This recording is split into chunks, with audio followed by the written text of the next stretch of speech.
আপনি আমি সবাই জানি ১৯৭১ সালে আমরা পাকিস্তানের সাথে যুদ্ধ করে স্বাধীনতা অর্জন করেছিলাম।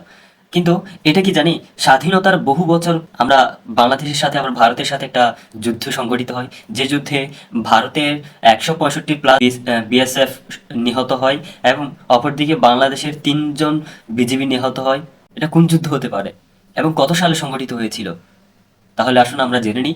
২০০১ সাল ১৮ এপ্রিল ভারতীয় বিএসএফ বাহিনী বাংলাদেশের অভ্যন্তরে বড়াইবাড়ি নামক একটা গ্রামে ঢুকে ওরা দখলদারিত্বের চেষ্টা করছিল। তখন বড়াইবাড়ির কৃষক যারা ছিল তারা জানতে পারছে এগুলা ভারতীয় বিএসএফ বাহিনী। তাৎক্ষণিক তারা বিজিবিকে খবর দেয়। বিজিবি এটা শুনে প্রস্তুতি গ্রহণ করে যাতে ভারতীয় বিএসএফ কে হটানো যায়। এবং বিজিবি এটা পরক্ষণে সীমান্তে এসে ভারতীয় বিএসএফ কে কি করে সতর্ক বার্তা দেয় যাতে তারা চলে যায় এখান থেকে। কিন্তু বিএসএফ গাদ্দারি করে ওখানে থেকে গিয়েছিল এবং ওদের একটা ঘাঁটি তৈরি করে ফেলছিল। পরক্ষণে বিএসএফ আর বিজিবির সাথে একটা সংঘর্ষের সৃষ্টি হয়। এই সংঘর্ষের মাধ্যমে বাংলাদেশের বিজিবি অতর্কিতভাবে ওদেরকে হামলা চালায়। তারপর হামলা চালার পর ওরা পালিয়ে যায় ওখান থেকে। কিন্তু ঠিক দুদিন পর ভারতীয় বিএসএফ বাহিনী সাজোয়াজান নিয়ে আরো সৈন্য বাড়িয়ে এই বড়াইবাড়ি সীমান্তে আসে এবং সীমান্তে এসে একজন কৃষককে দেখতে পায়। কৃষকের কাছে জিজ্ঞেস করে, ওই পরিত্যক্ত বাড়িটা কি বিজিবির ঘাঁটি? কৃষককে চালাকি করে একটা কথাই বলে, হ্যাঁ এটাই বিজিবির ঘাঁটি। তখন বিএসএফ বাহিনী প্রস্তুতি নেয় ওখানে হামলা করার জন্য। কৃষকটি তাৎক্ষণিক ওখান থেকে দ্রুত পালিয়ে যায়। দ্রুত পালিয়ে গিয়ে বিজিবি ক্যাম্পে গিয়ে বিজিবি খবর দেয়, বিএসএফ বাহিনী আপনাদের উপরে আক্রমণ করার জন্য প্রস্তুতি নিয়ে আসছে, আপনারা প্রস্তুতি নেন। বিজিবি তাৎক্ষণিক ঠান্ডা মাথায় প্রস্তুতি গ্রহণ করলো। বিএসএফ বাহিনীও পরিত্যক্ত বাড়িতে হামলা করছে, বোমা বিস্ফোরণ করছে, ওখানে ঢুকছে ওরা। বোমা বিস্ফোরণ পর ওই বাড়িতে গিয়ে দেখে ওখানে কোনো বিজিবি নাই, ওটা পরিত্যক্ত বাড়ি।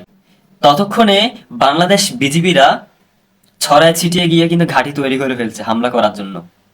এখন বিএসএফ বাহিনী যখন ওই পরিত্যক্ত বাড়িতে ঢুকে তখন বিজিবিরা অতর্কিতভাবে হামলা চালায়। তখন বিজিবির মাত্র ১৫ জন সদস্য ছিল।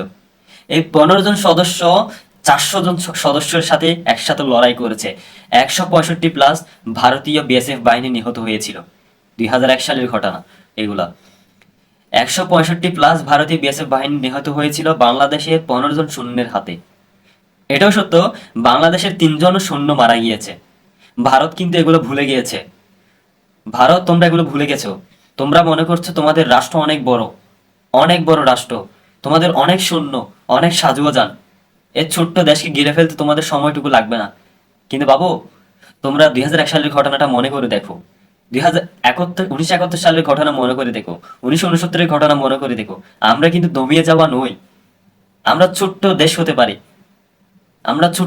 পারি, আমরা কিন্তু দমে যাওয়া নই, প্রতিরোধ হয়ে দাঁড়াই, বাঁশের কেল্লা তৈরি করি। আমরা বাঙালি, আমরা বাংলাদেশি। তোমরা মনে করছো আমাদের ছোট্ট দেশকে গিলে ফেলতে পারবা, এটা ভুল।